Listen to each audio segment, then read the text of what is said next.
Hello வணக்கம், இது உங்கள் சிவி ஜோன். ஸோ எல்லாரும் எப்படி இருக்கீங்க? இப்போ பார்த்தீங்கன்னா திவ்யா.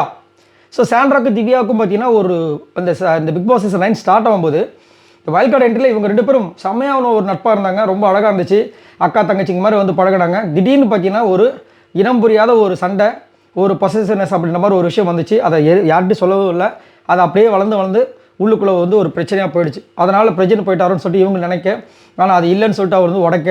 ஆனால் அந்த விஷயத்தை வந்து வியானவும் ரம்யாவும் வந்துட்டு திவ்யா கிட்ட உடைக்க, அதுக்கப்புறம் இவங்களோட ரெண்டு பேரோட ஃப்ரெண்ட்ஷிப் கிட்ட நெருங்குறமாக இருக்கும்போது ரெண்டுத்தையும் போட்டு டம்மன்னு உடைக்க, இது பிரச்சனையாக வளர்ந்து இன்றைக்கி வந்து அதை முடிக்க ட்ரை பண்ணாங்க திவ்யா. ஆனால் அவங்க போகும்போது கட்டி பிடிக்க போகிறாங்க, அவங்க வந்து கிட்ட நெருங்கவே இல்லை. அப்படியே வந்துட்டு இது பண்ணும்போது அவங்க காண்டாயிட்டாங்க.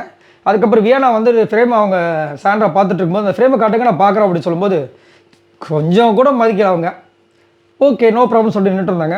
ரம்யா வந்து சொல்கிறாங்க போட அதில் இல்லை ஒன்றும் பிரச்சனை இல்லை அப்படின்ட்டு. அதுக்கப்புறம் சொல்லிட்டு வெளியே போனாங்க. அதுக்கப்புறம் ஸ்டேஜ்லேயே வந்துட்டு ரெண்டு பேரும் சண்டை போட்டுக்கிட்ட மாதிரி ஒரு மூமெண்ட் நடந்துச்சு.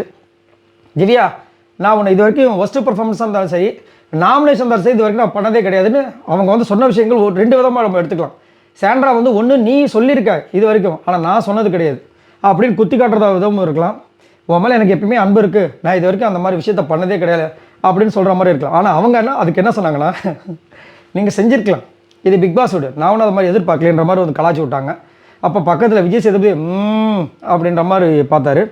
அதுக்கப்புறம் பார்த்தீங்கன்னா திரும்ப வந்துட்டு அவங்க நான் சொல்லியிருக்கலாம், ஒருத்தர் கூட கை கொடுக்கவே திவ்யா நீங்கள் பண்ணியிருக்கலாம் அப்படின்னு சொன்னாங்க. அதுக்கப்புறம் எனக்கு ஒரு பிரச்சனை இருந்துச்சு, எனக்கு உள்ளுக்குள்ளே ஒரு விஷயம் இருந்துச்சு, அதனால தான் நம்ம ரெண்டு பேருக்குள்ள ஒரு இது அப்படின்ற மாதிரி சொல்லிட்டு இருந்தாங்க. நீங்கள் அதை நேரடியாக என்கிட்ட கேட்டிருக்கலாம் அப்படின்னு சொல்லிட்டு அவங்க பேசுனாங்க. மூஞ்சி அந்த மாதிரி வச்சுக்காது அப்படின்னு சொன்னாங்க. Okay love you, I love you too, முடிஞ்சு போச்சு.